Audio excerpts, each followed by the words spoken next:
오늘은 박완서 소설가죠. 박완서의 겨울 나들이 위기 파트.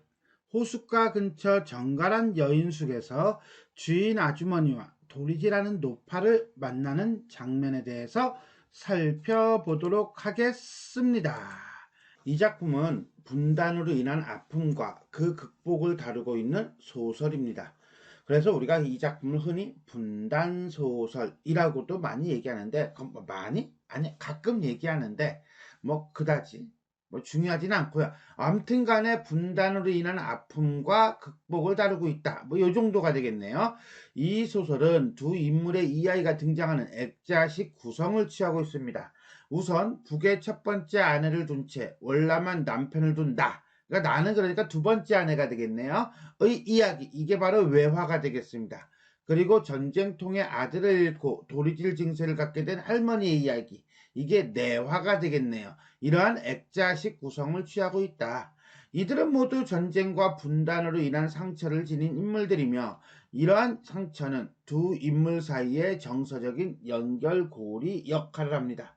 그리고 이 과정에서 나는 자신이 겪은 고통을 극복할 수 있는 무엇을, 그렇지, 따뜻한 인간애를 발견합니다. 어디에서? 그것은 바로 할머니의 도리지를 통해서겠죠. 됐습니까?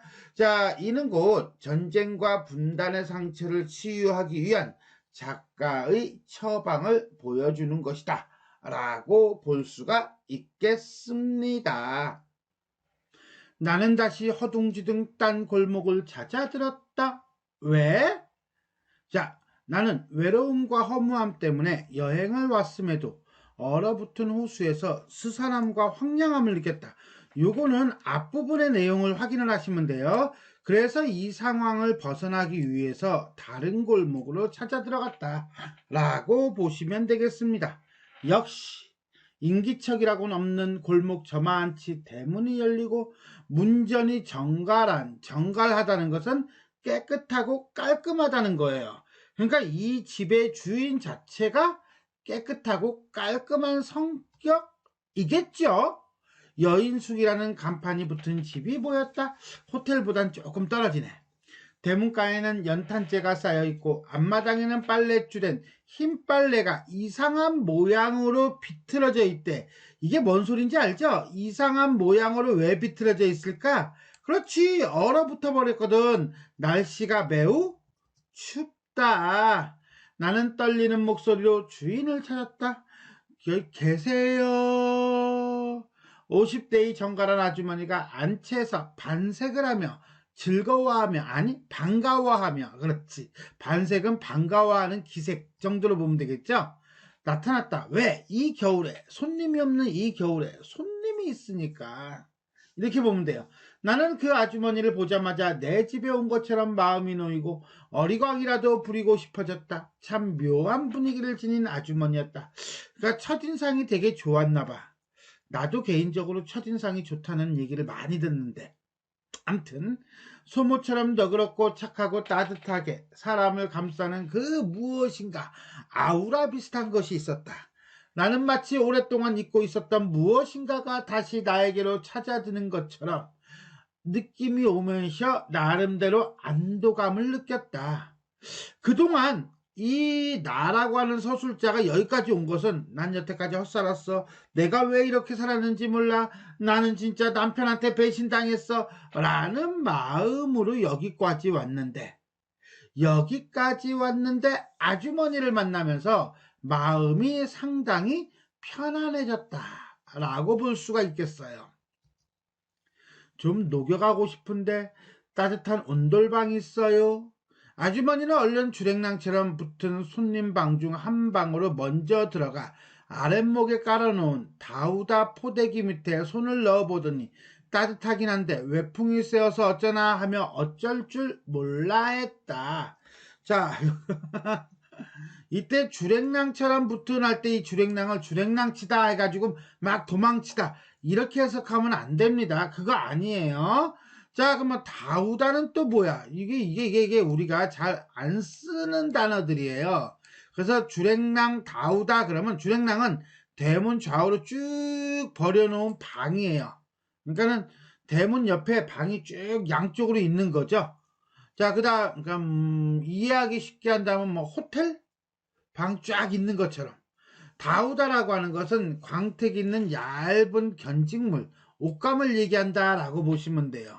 이런 것들은 글쎄 외우라고 하기는 좀 그렇고 만약에 이 부분이 지문으로 나온다면 밑에 어휘풀이로 나올 가능성이 높습니다.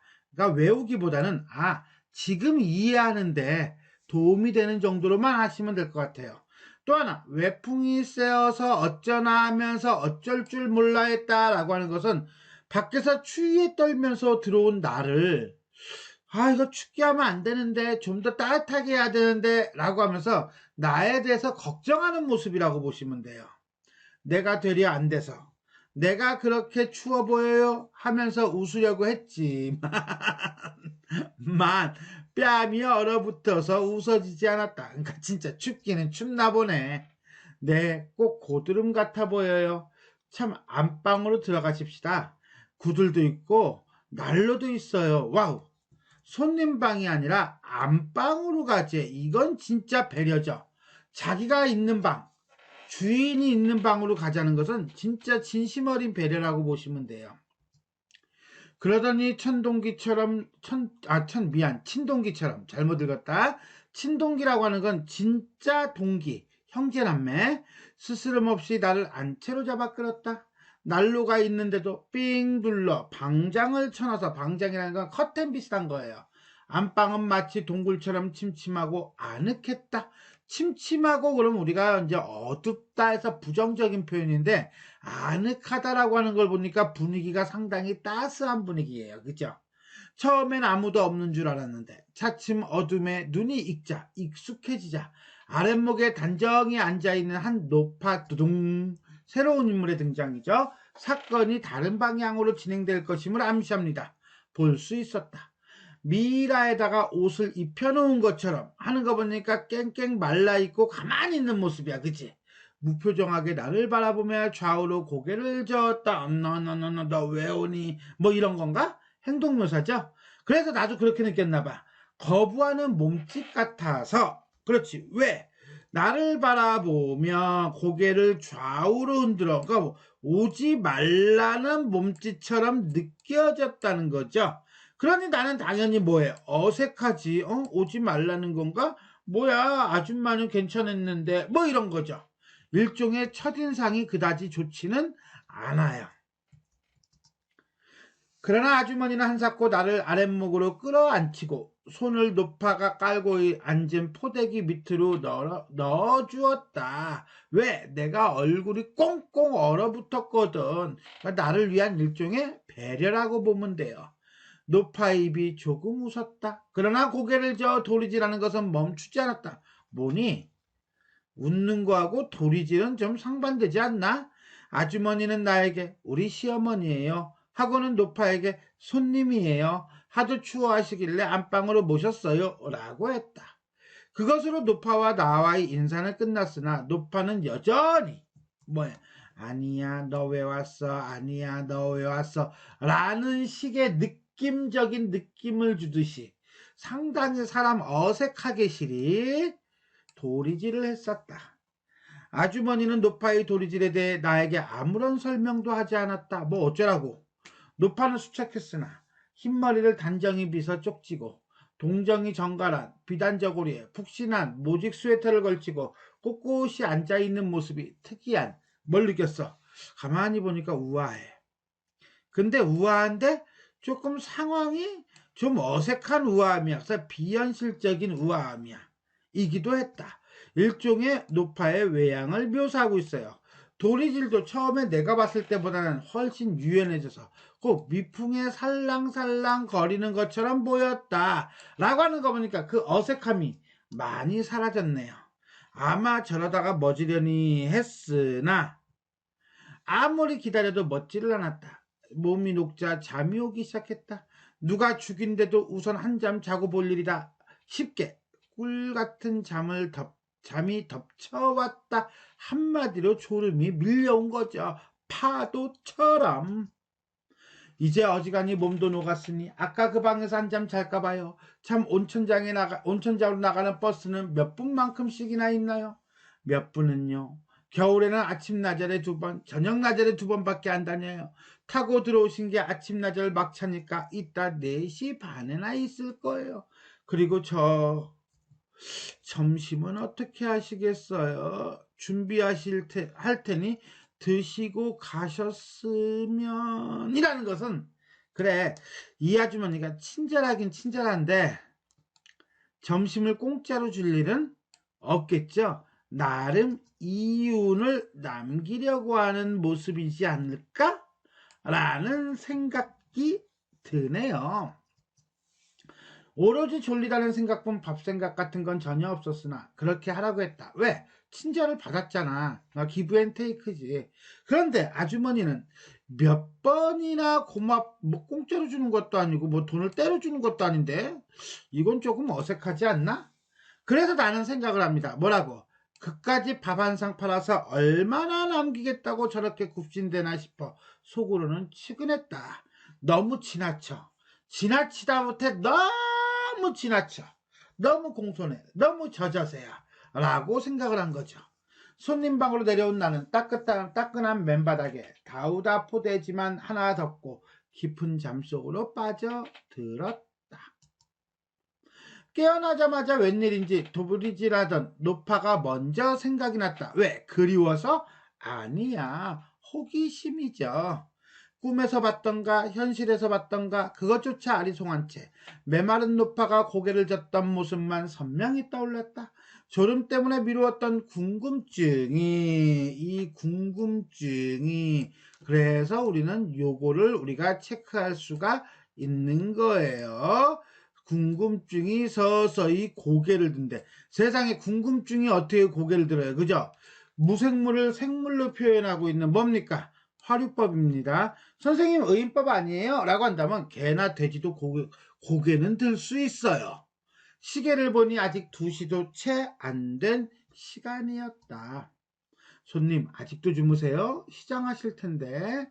아주머니가 나직한 목소리가 들렸다. 나직한 목소리는 왜 나직해? 배려죠, 이것도 일종의.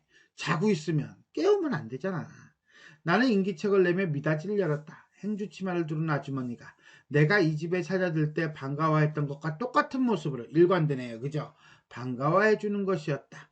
너무 반가워해. 저 아주머니가 혹시 나를 이거 의심, 이거 병이야, 병. 그죠? 너 오해했던 거 아닌가 하는 생각 들었다. 지나치게 공손한 아주머니에 대한 나의 오해, 판단이라고 보시면 됩니다. 곧 점심상이 들어왔다. 장에 삭힌 깻잎이니 풋고추니 더덕이니 짭짤한 솜씨의 밑바창과 김치깍두기 무국. 영업집 밥상 같지 않다는 건 집에서 먹었다는 거죠. 시골 친척집에 들러서 받는 밥상 같아서 매우 흐뭇했어. 저 앞에 나온 발단 부분에 있는 우리 온천장에서 받은 밥상하고는 전혀 다른 거예요. 온천장은요, 가지수만 이렇게 많고 가격만 비싸지 먹을 게 별로 없었거든요. 진짜 상술이었는데 여기는 진짜 베리베리 매니마치하게 정성이 느껴지는 그런 소박한 반찬이었기에 나는 뭐하고 있다? 만족하고 있다라고 보시면 돼요. 그러나 입속은 칼칼하다는 건요, 목이 너무 말라. 그러니까 음식이 입에 들어가기가 조금 어려워. 식욕도 일어나지 않았다. 무국만 훌쩍대는 것을 보고 아주머니는 더욱 무국을 또 한 대접 가지고 들어왔다. 일종의 이것도 그렇죠, 배려죠. 나는 같이 좀 들자고 아주머니를 내 옆에 붙들어 앉혔다. 원 별 말씀을요. 저는 어머님 모시고 벌써 먹은걸요. 아주머니가 먼저 노파 얘기를 꺼냈기 때문에 나는 자연스럽게 노파의 이상한 도리질, 멈추지 않는 계속되는 도리질에 대해 물을 수가 있었다. 라고 하면서 자연스럽게 이제는 화제가 뭘로 바뀌어요? 그렇죠. 도리질로 바뀌겠지요? 할머니께서는 제게 몹시 못마땅하셨나 보지요. 왜? 계속 도리질을 하니까요. 말씀은 안 하셨지만 제가 안방에 있는 내내 고개를 젓고 계셨어요. 에이, 이거 뭐 25년 동안이나 그러고 계신걸요. 얼? 25년? 이건 뭐니? 이렇게 되는 거죠. 아니 25년이나 어우 서프라이즈 기가 막혀서 벌린 입을 못 다물었다. 네 25년 동안이나 허구한 날 자는 시간만 빼놓고 점점점점점 나는 아주머니의 눈이 젖어오는 것처럼 느껴졌으나 눈이 젖어온다는 건 눈물이 생기는 것 같은 느낌, 왠지 슬픔에 잠긴 것 같은 느낌이 있었으나 말씨는 침착하고 고요하고 아늑했다. 자, 이렇게 해서 우리는 박완서의 겨울 나들이 위기 파트에 대해서 부분 살펴보았습니다. 자, 그럼 여기서 우리가 조금 관심 있게 봐야 될 부분이 무엇이냐라고 한다면 아마 인물에 대한 서술자의 관찰과 판단 정도일 거예요. 예를 들어서 50대의 정갈한 아주머니가 안채에서 반색을 하며 나타난 것에 대해서 아주머니가 나를 반갑게 맞이하고 있구나. 그러다가 몇 분은요, 저 점심은 어떻게 하시겠어요? 준비할 테니 드시고 가셨으면 이라고 하는 대화를 통해 서술자는 이윤을 남기려고 하는구나. 그렇게 안 봤는데 라는 생각을 갖는 거예요. 그러다가 또 아주머니가 몇 번이나 고맙다고 했어. 그래서 나는 그까짓 밥 한 상 팔아서 얼마나 안기겠다고 저렇게 굽신대나 싶어서 뭐 했어요? 측은했죠. 즉 여인숙 아주머니가 돈 앞에서 비굴한 모습을 보이는 것 같은 느낌적인 느낌이 있어가지고 측은하다라고 생각하는 거예요. 자, 이렇게 본다면 자, 나는 처음에 여인숙에서 아주머니에 대한 첫인상은 매우 좋았어요. 그죠? 하지만 가면 갈수록 나는 아주머니에 대해서 거슬려 하는 그런 분위기가 훨씬 더 많다라고 볼 수가 있겠습니다. 자, 이렇게 해서 우리는 박완서의 겨울 나들이 위기 파트 호숫가 근처 정갈한 여인숙에서 주인 아주머니와 도리지라는 노파를 만나는 장면에 대해서 살펴보았습니다. 지금까지 내용이 도움이 되셨다면 좋아요와 구독 버튼 눌러주시고요. 알람 설정 부탁드리겠습니다. 수고하셨습니다.